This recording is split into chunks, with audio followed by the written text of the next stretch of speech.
সকলকে নমস্কার জনাইছো। কি খবর আপোনালোকৰ? ভালে আছে? জয় আই অসম, জয় আই অসম, জয় আই অসম।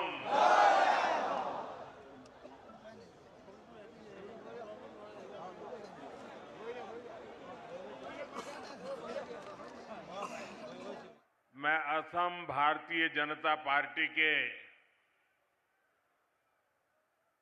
सभी कार्यकर्ताओं का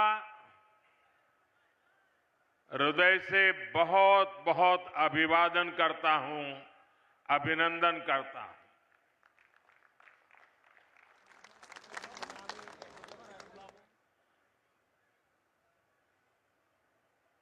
बड़ी बड़ी आम सभाएं करने का तो बहुत अवसर मिलता है। जनता जनार्दन को उनके दर्शन करना, उनसे संबोधन करना, ये लगातार चलता रहता है। लेकिन असम के बूथ लेवल के कार्यकर्ताओं के दर्शन करना ये मेरे लिए बहुत बड़ा सौभाग्य है।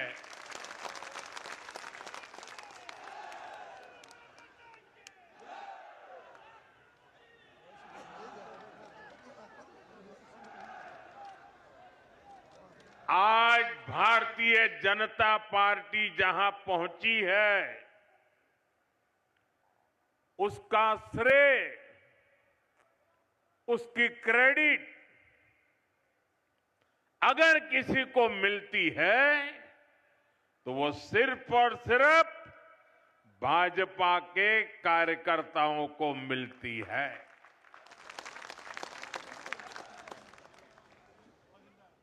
हमारा विश्वास संगठन में है।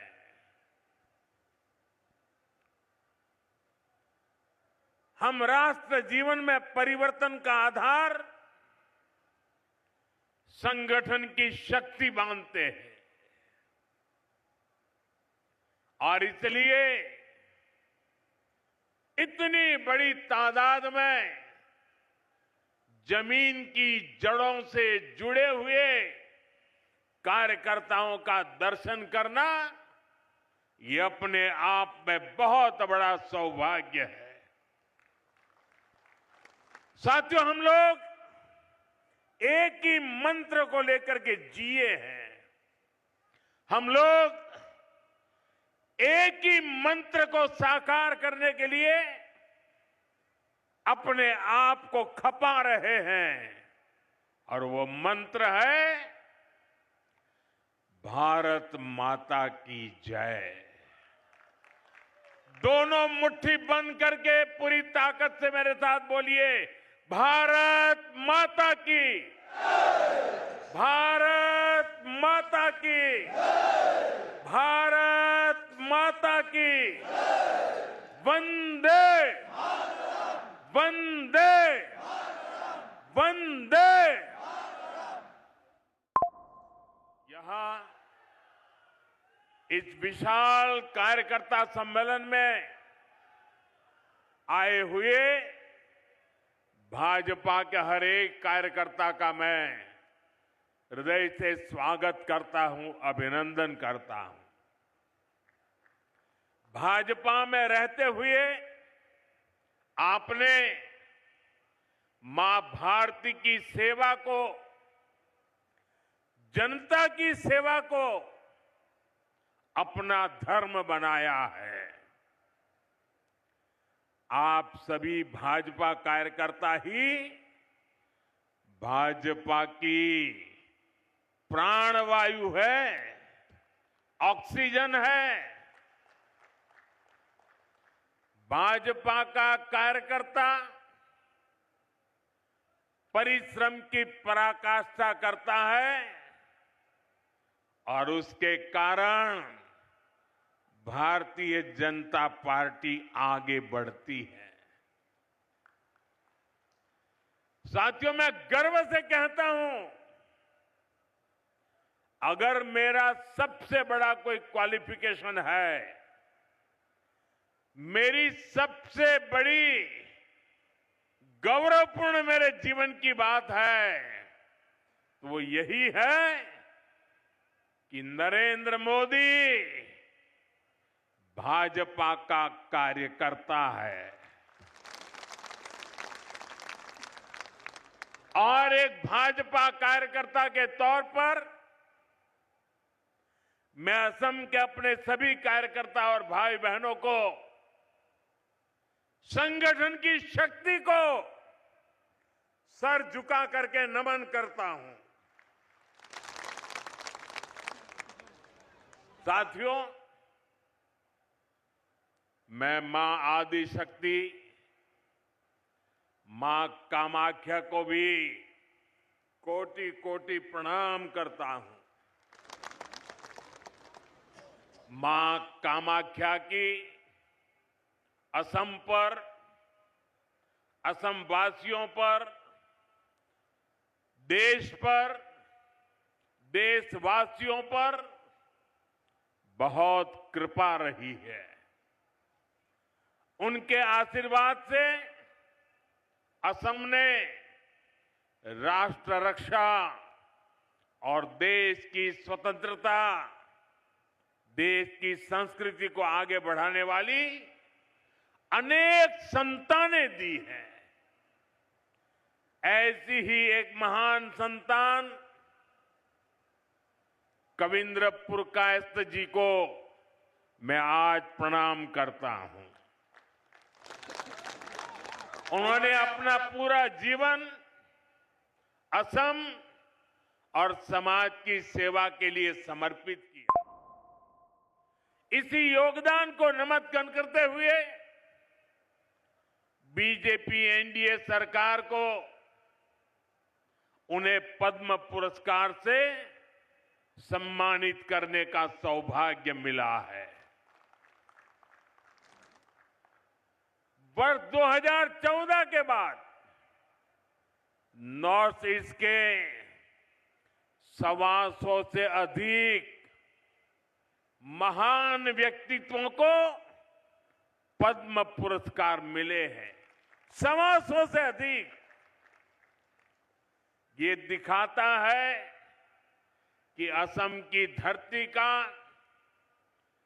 नॉर्थ ईस्ट की धरती का सामर्थ्य कितना बड़ा है।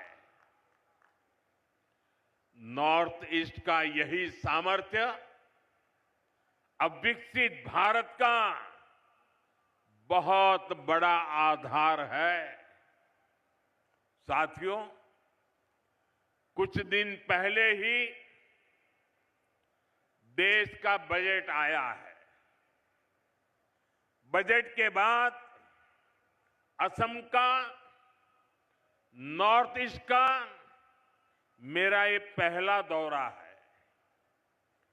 जिस नॉर्थ ईस्ट को कांग्रेस ने हमेशा नजरअंदाज किया, हम उस नॉर्थ ईस्ट की भक्ति भाव से सेवा कर रहे हैं। नॉर्थ ईस्ट हमारे लिए अष्टलक्ष्मी है। इस वर्ष का बजट अष्टलक्ष्मी के लिए बीजेपी एनडीए के विजन को और मजबूती देने वाला है। बजट में बहुत अधिक फोकस नॉर्थ ईस्ट को आर्थिक रूप से आत्मनिर्भर बनाने पर है। इस साल असम को टैक्स की हिस्सेदारी के रूप में लगभग 50,000 करोड़ रुपए मिलने वाले हैं। साथियों, कांग्रेस सरकार के समय असम को कैसे पाई पाई के लिए तरस कर रखा जाता था। और वो आपको तो भली भांति याद होगा, कांग्रेस के समय असम को टैक्स के हिस्से के रूप में सिर्फ 10,000 करोड़ रुपया मिलते थे। अब भाजपा सरकार में असम को कांग्रेस सरकार के मुकाबले 5 गुना ज्यादा रुपये मिल रहे हैं। अगर मैं पिछले 11 वर्ष की बात करूं तो असम को तमाम विकास परियोजनाओं के लिए केंद्र सरकार से 5.5 लाख करोड़ रुपए से अधिक मिले हैं। ये आंकड़ा आपको याद रहेगा? मैं जो आंकड़ा बोल रहा हूं याद रहेगा आपको? फिर से एक बार बोलता हूं, केंद्र सरकार से 5.5 लाख करोड़ रुपए से अधिक मिले हैं। कितने कितने? पीछे से आवाज आनी चाहिए। कितने? आप मुझे बताइए कितने? और जोर से बोलिए कितने? साथियों, आप मुझे बताइए, जो कांग्रेस असम के विकास के लिए पैसे देने से भी बचती हो, वो कांग्रेस क्या असम का विकास कर सकती है? असम का विकास कर सकती है? कभी भी कर सकती है? आपका भला कर सकती है? यहां के युवाओं का भला कर सकती है? यहां के किसानों का भला कर सकती है? यहां के गांव का भला कर सकती है? साथियों, इस साल के बजट में नॉर्थ ईस्ट की कनेक्टिविटी को और अधिक मजबूती देने का काम किया गया है।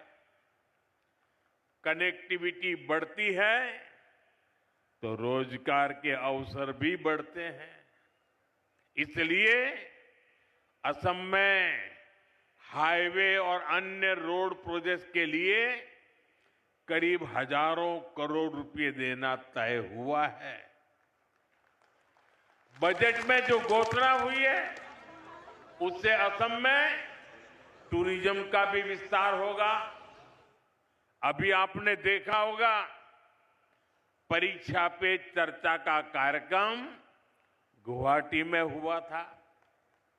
हमने ब्रह्मपुत्र नदी में क्रूज पर विद्यार्थियों से चर्चा की थी।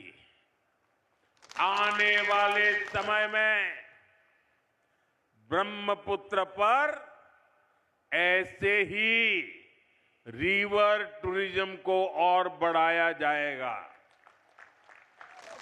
मैं ऐसे ही वहां नहीं गया था। मैं देश को बताना चाहता था कि टूरिज्म के लिए इससे बेहतर जगह नहीं है। आओ, ये मेरा असम है, ये मेरी ब्रह्मपुत्र है। आइए, इस बार के बजट में इसके लिए भी व्यवस्था की गई है। साथियों, आज के दिन देश की नजरें असम पर है। सबने देखा कि असम का नॉर्थ ईस्ट का सामर्थ्य क्या है। थोड़ी देर पहले जब मैं वायुसेना के विमान से मोरान के हाईवे पर उतरा, रनवे पर नहीं, हाईवे पर विमान से उतरा, तो एक नया इतिहास बन गया। कभी नॉर्थ ईस्ट का नाम आते ही लोग सोचते थे, अरे यार छोड़ो, टूटी फूटी सड़कें, कोई ठिकाना नहीं, निकलेंगे तो पता नहीं कब पहुंचेंगे। वो भी एक वक्त था, ये भी एक वक्त है। और आज यहां ऐसे हाईवे बनकर तैयार हो रहे हैं जहां सिर्फ गाड़ियां ही नहीं चलती, बल्कि हवाई जहाज भी लैंड करते हैं।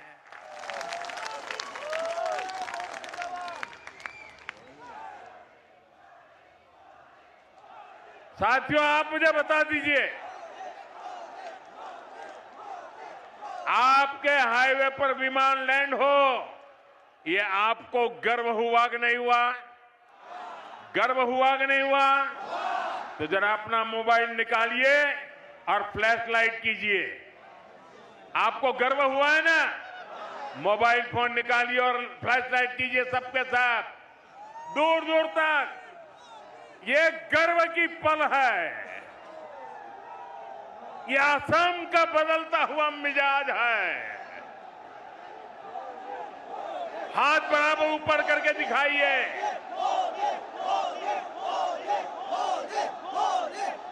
आपको गर्व हुआ कि नहीं हुआ? गर्व से मन भर गया कि नहीं भर गया? बोलिए भारत माता की। साथियों, असम का इतना विकास इसलिए हो रहा है क्योंकि यहां आप सभी की मेहनत से बीजेपी सरकार बनी है। यहां के नागरिकों ने भाजपा पर भरोसा किया है। आपने मेरा बूथ सबसे मजबूत, मेरा बूथ, मेरा बूथ, मेरा बूथ सबसे मजबूत की भावना से बूथ बूथ जाकर एक एक परिवार को मिलकर, एक एक मतदार को मिलकर बीजेपी के हर समर्थक को अपने साथ जोड़ा, उन्हें उनके वोट की ताकत का परिचय करवाया और इसी प्रयास से ही असम में बीजेपी की सरकार बनी। असम के इसी आशीर्वाद के कारण, असम के नागरिकों के वोट के कारण यहां लाखों गरीबों के घर बने, लाखों परिवारों में शौचालय की व्यवस्था हुई, पीने का साफ पानी उनके घर तक पहुंचा। आप मुझे बताइए, गरीब को घर मिलता है तो पुण्य मिलता है कि नहीं मिलता है? गरीब के घर में टॉयलेट बनता है तो पुण्य मिलता है कि नहीं मिलता है? गरीब के घर में पीने का पानी पहुंचता है तो पुण्य मिलता है कि नहीं मिलता है? इस पुण्य का हकदार कौन है? इस पुण्य का हकदार कौन है? एक पुण्य का हकदार कौन है? इस पुण्य का हकदार भारतीय जनता पार्टी के बूथ का कार्यकर्ता है। गरीबों को आयुष्मान योजना का लाभ मिला, उन्हें सुरक्षा और आत्मविश्वास मिला। इसलिए इस बार भी आपको ऐसे ही अपने बूथ पर एक एक वोट पर ध्यान रखना है। रखोगे? अब और कुछ मत करो, बस पूरी ताकत बूथ में लगा दो। आपका बूथ विजयी होगा तो बीजेपी विजयी होगी कि नहीं होगी? आपको विजय पाना है तो कहां पाना है? बूथ में विजय पाना है। साथियों, आज देश को सिर्फ एक और इमरजेंसी लैंडिंग स्ट्रिप नहीं मिली है, ये इस बात का भी प्रमाण है कि नया भारत अपनी सुरक्षा के लिए हर तरह से तैयार हो रहा है। आज का भारत न सिर्फ अपनी सीमाओं को सशक्त कर रहा है, बल्कि देश के दुश्मनों को उनके घर में घुसकर जवाब भी देता है। साथियों, आज ही पुलवामा हमले की बरसी है। मैं इस हमले में जान गंवाने वाले मां भारती के वीर सपूतों को नमन करता। इस आतंकी हमले के बाद भारत ने जिस तरह आतंकियों को सजा दी, वो पूरी दुनिया ने देखा है और कुछ लोग तो आज भी कांप रहे हैं। अभी आपने भारत की ये शक्ति ऑपरेशन सिंदूर में भी देखी है। लेकिन साथियों, मैं आपसे जानना चाहता हूं, क्या कभी कांग्रेस से हम देश हित के लिए इतनी हिम्मत के साथ फैसले करने की ताकत थी क्या? वो कर सकते थे क्या? वो ज्यादा से ज्यादा बयान दे सकते हैं, वो कुछ नहीं कर सकते। जो कांग्रेस भारत को राष्ट्र मानने से भी इनकार करती हो,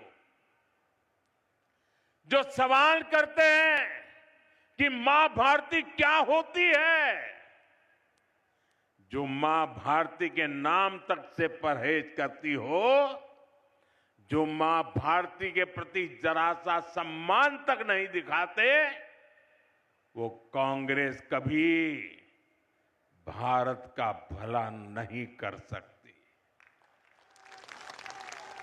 इसलिए कांग्रेस ने कभी देश की सुरक्षा को प्राथमिकता नहीं दी। कांग्रेस की सरकारों के इसी नकारेपन से पूरा नॉर्थ ईस्ट डर और असुरक्षा में जीता था।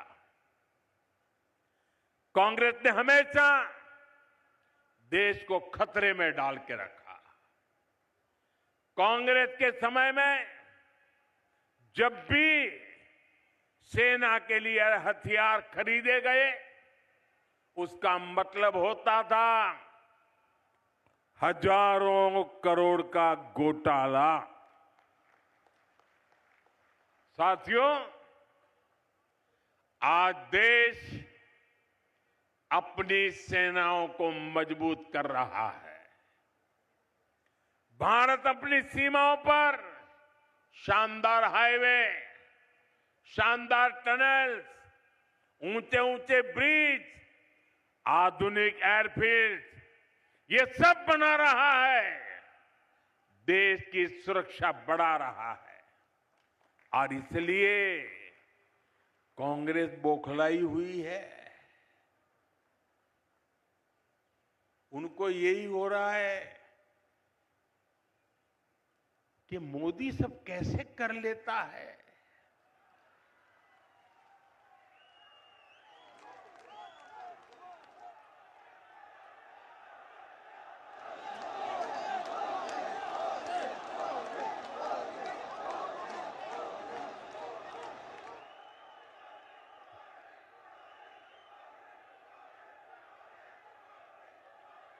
उन बेचारों को नींद नहीं आती, नींद नहीं आती। और जब नींद नहीं आती है तो दिन में कुछ भी बोलते रहते हैं।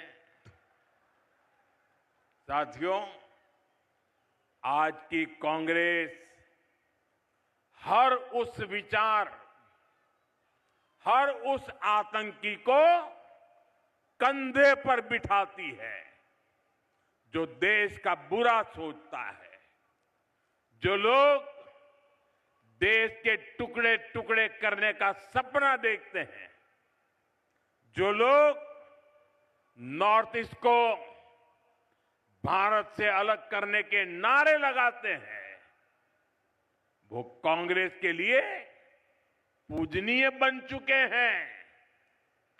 आजादी के समय मुस्लिम लीग ने देश का बंटवारा कराया। अब आज की कांग्रेस मुस्लिम लीगी माओवादी कांग्रेस बनकर फिर देश बांटने में जुट गई है। ये एमएमसी है, माओवादी मुस्लिम लीगी कांग्रेस। और इसलिए आपको कांग्रेस से सावधान रहना है और असम की जनता को भी सावधान करना है। साथियों, यहां जो नौजवान है, जो अभी 20-25 वर्ष के हैं, उन्हें कांग्रेस का कुशासन शायद पता नहीं होगा, याद नहीं होगा। कांग्रेस की सरकारें चाहे असम में रही हो या फिर दिल्ली में, उन्होंने असम को अपने हाल पर छोड़ दिया था।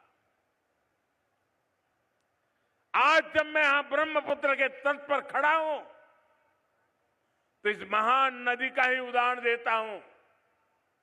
असम के विकास में, असम के लोगों के जीवन को आसान बनाने में ब्रह्मपुत्र की बहुत बड़ी भूमिका है।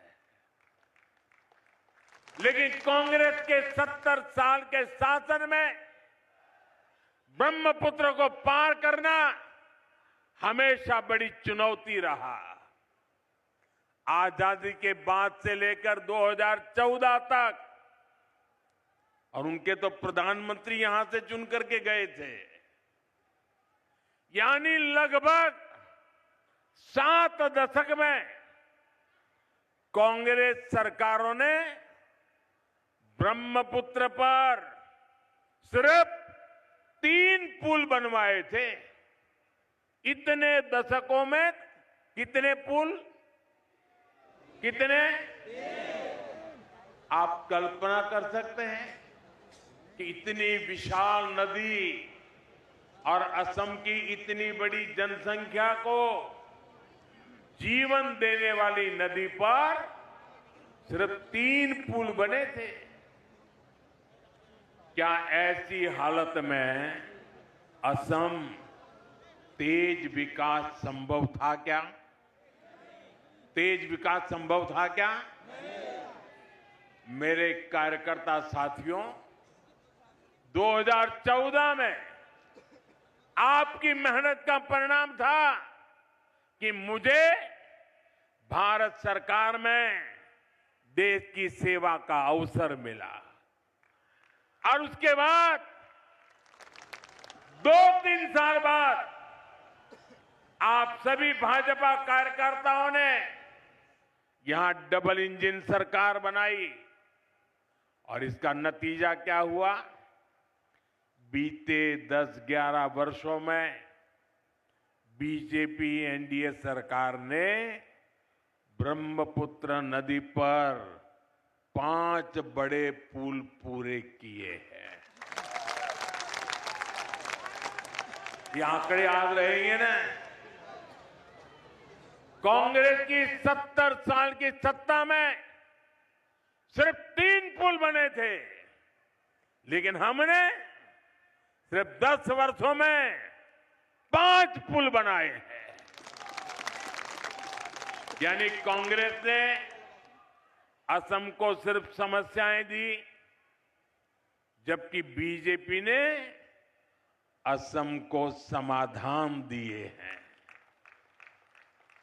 साथियों, आज गुवाहाटी के 2 हिस्सों को जोड़ने वाले शानदार पुल का भी लोकार्पण हो गया है।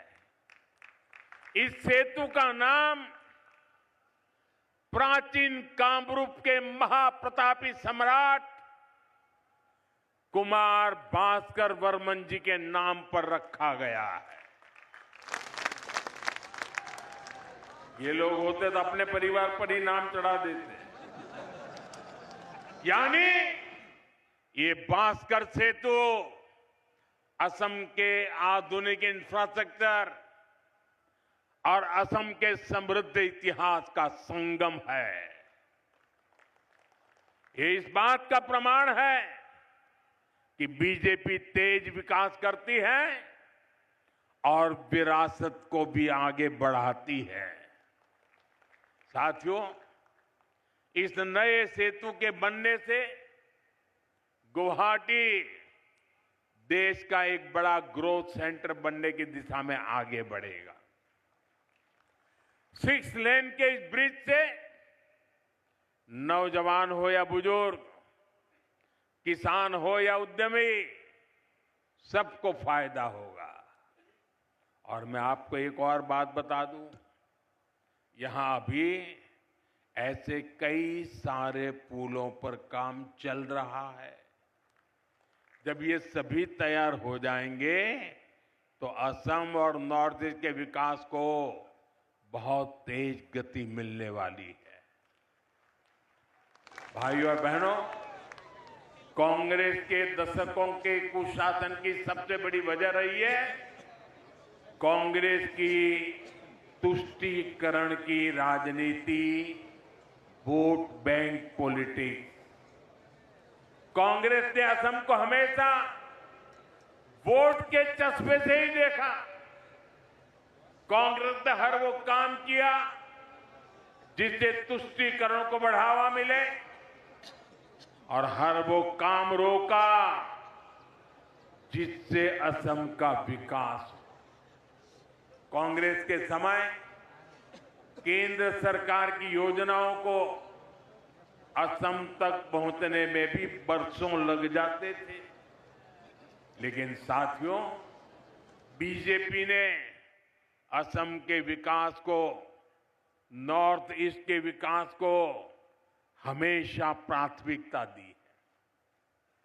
बीते 11 वर्षों में देखिए, जब भी कोई नई शुरुआत देश में हुई तो तुरंत उसका लाभ नॉर्थ ईस्ट को भी मिला। कोई भी विलंब के बिना मिला। देश में semi high speed Vande Bharat ट्रेनें लॉन्च हुई तो असम और नॉर्थ ईस्ट भी इससे शुरुआत में ही कनेक्ट हो गया। अभी कुछ समय पहले देश की पहली स्लीपर वंदे भारत ट्रेन असम से ही शुरू हुई है। जब देश ने तय किया कि अब सेमीकंडक्टर सेक्टर में तेजी से काम कर रहा है और असम इस सेक्टर में भी ग्रोथ इंजन बन रहा है, और वो दिन दूर नहीं जब असम की चाय की तरह ही, असम की चाय की तरह ही असम में बनी चिप्स की भी पूरी दुनिया में चर्चा होगी। चाय से लेकर के चिप्स तक असम की विकास यात्रा दिखाई देती है।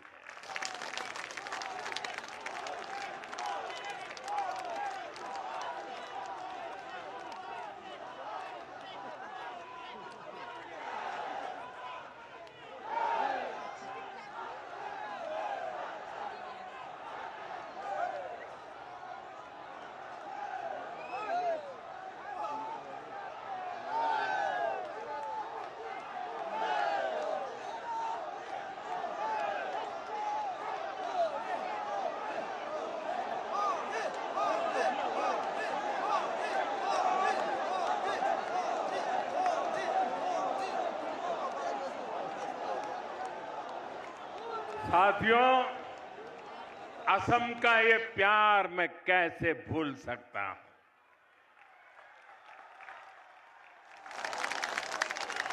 लेकिन मैं असम को वादा करता हूं आपने मुझे जो प्यार दिया है ना, मैं उसे ब्याज समेत लौटाऊंगा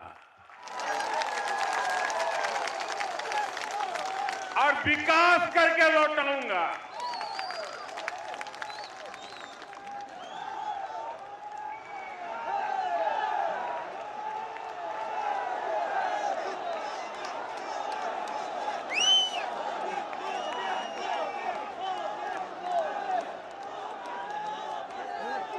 साथियों, मैं आपको डिजिटल कनेक्टिविटी का भी उदाहरण दूंगा।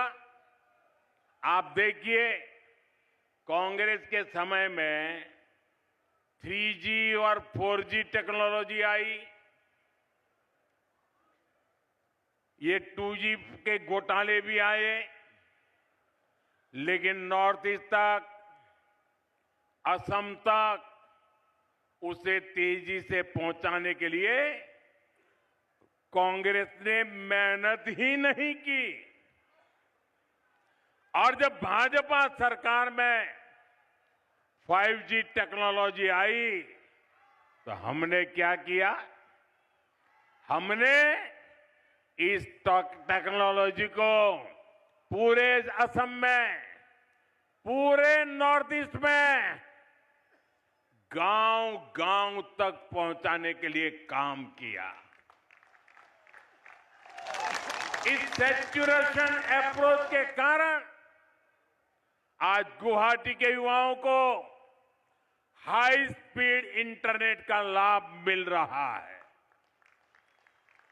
और जब असम में NIC डेटा सेंटर की भी शुरुआत हुई है, ये डेटा सेंटर यहां के नौजवानों को बहुत बड़ा लाभ देने वाला है। साथियों, एक और उदाहरण स्वास्थ्य सेवाओं का भी है। कांग्रेस ने दशकों तक एम्स के विस्तार पर ध्यान नहीं दिया।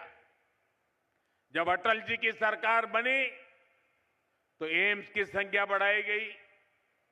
इसके बावजूद हालत ये थी कि 2014 में देश में सिर्फ 6 एम्स थी।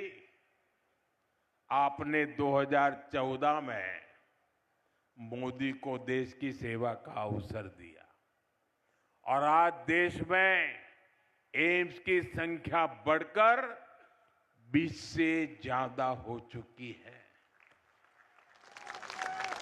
बीजेपी सरकार ने एम्स गुवाहाटी का भी निर्माण किया है।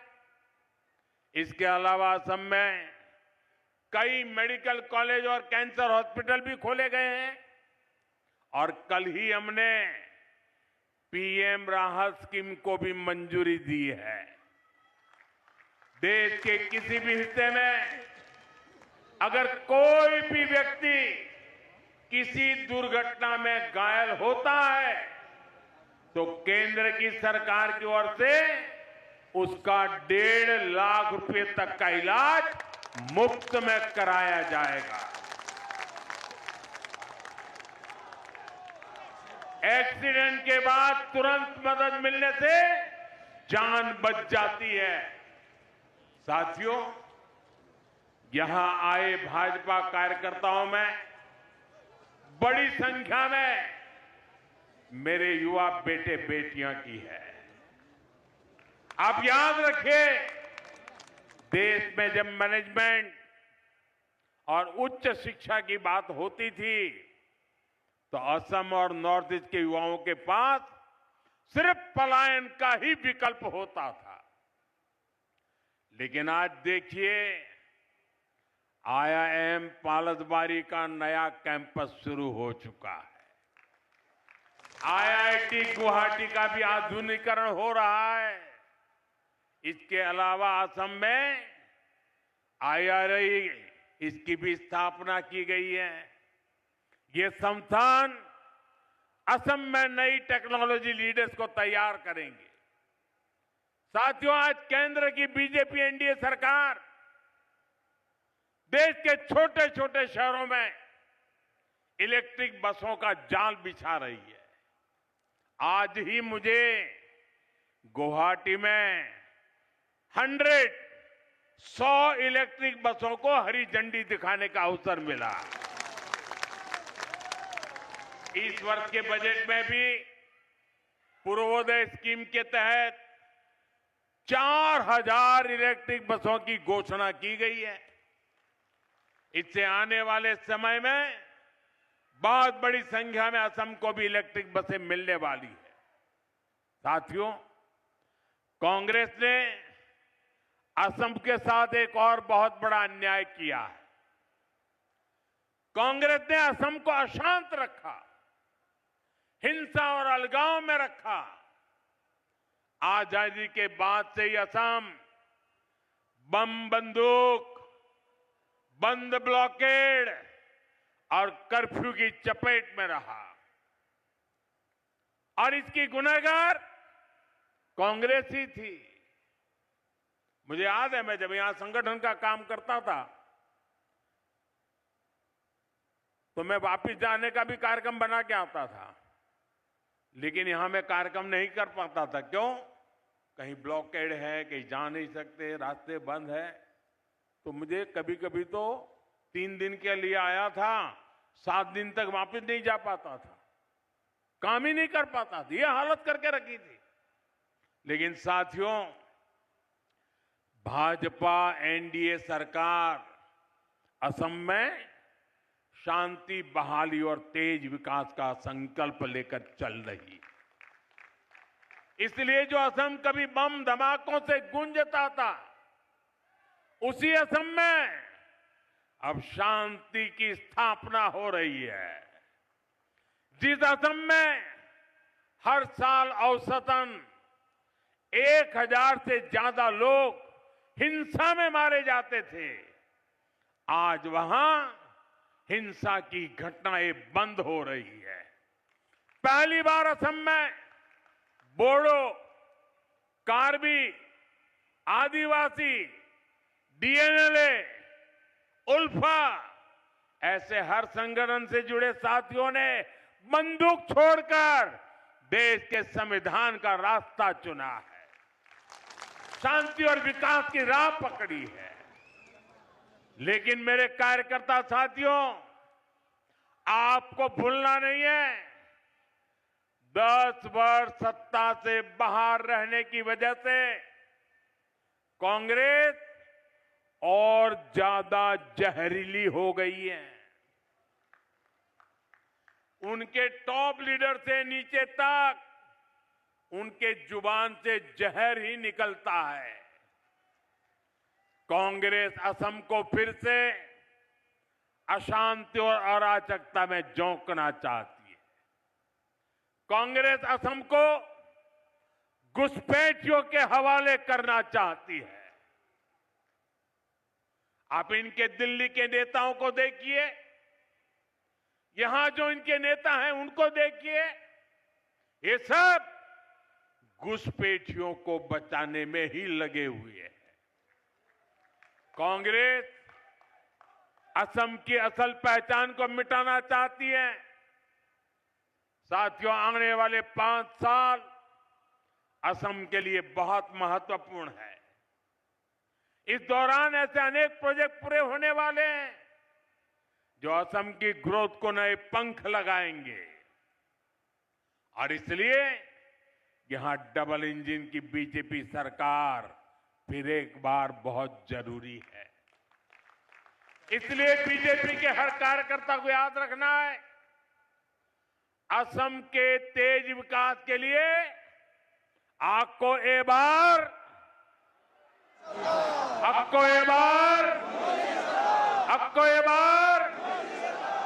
असम के युवाओं को रोजगार के लिए अक्को ए बार असम की बेटियों को नए अवसरों के लिए अक्को ए बार असम की पहचान बचाने के लिए अक्को ए बार। साथियों, आज यहां आप सबका ये जोश देखकर असम की महाविजय का मेरा विश्वास और मजबूत हो गया है। मुझे पूरा भरोसा है इस बार और बड़े बहुमत से असम में हमारी सरकार की वापसी होने वाली है। लेकिन साथियों याद रखिएगा, हमें सिर्फ चुनाव ही नहीं जीतना है, हमें निरंतर असम के लोगों का मन भी जीतना है, उनका दिल भी जीतना है। और इसके लिए असम के एक एक भाजपा कार्यकर्ता को, एक एक पदाधिकारी को, सभी पदाधिकारी को पूरे परिश्रम से काम करना है। जब तक असम में वोटिंग का काम पूरा नहीं होता है, जब तक काउंटिंग नहीं होता है, जब तक नई सरकार के, भाजपा की सरकार के शपथ नहीं होते हैं, तब तक हमें हर दिन अपने क्षेत्र के हर घर में जाना है, हर घर में लोगों को मिलकर उनकी आकांक्षा, अपेक्षा सुननी है, लोगों को अपने काम बताने हैं, उनके काम आना है। एक एक पन्ना प्रमुख, एक एक बूथ वर्कर को अगले 2 महीने खूब मेहनत करनी है। अगले 2 महीने एक एक घर में एक एक असमिया भाई बहन तक अपनी सरकार के विजन को पहुंचाना है। साथियों, असम में तीसरी बार बीजेपी एनडीए सरकार असम के 3 गुना विकास का रास्ता बनाएगी। इसलिए हर एक कार्यकर्ता का एक ही मंत्र होना चाहिए, मेरा बूथ, मेरा बूथ, मेरा बूथ, मोर बूथ, मोर बूथ, मोर बूथ, मोर बूथ। साथियों, आप मेरा एक और काम करेंगे,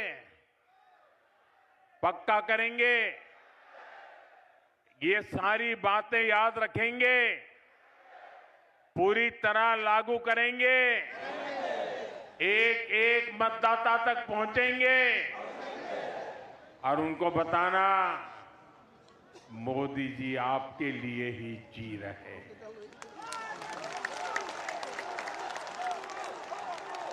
बताएंगे, बताएंगे। बोलिए भारत माता की, भारत माता की, भारत माता की। बहुत बहुत धन्यवाद।